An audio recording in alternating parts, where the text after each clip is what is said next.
As we told you yesterday, two giants of the telecom industry, Sprint and T-Mobile, now edging closer to merging, which, if approved, would leave consumers with fewer choices when selecting a wireless carrier. Morgan Brennan has more on the proposed deal and whether one fewer player could mean you'll pay more. It's not official yet, but Sprint and T-Mobile are moving closer to a merger, one that could be announced this summer.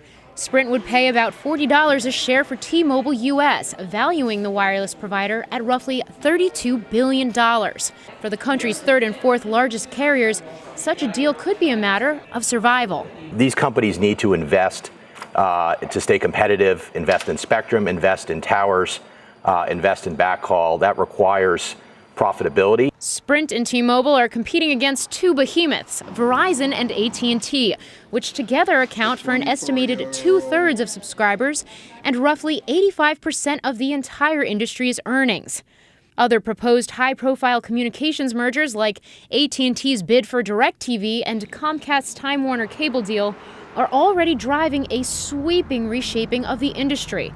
Sprint and T-Mobile don't want to get left behind. The telecommunications industry has always been a scale game, and so the larger the scale, the better the potential value proposition of that company is to the general public. And largely that's because the business itself is a very high fixed cost business, and if you have broader scale, what you can inevitably do is drive down prices profitably and also develop a larger cash pool in order to invest in innovation.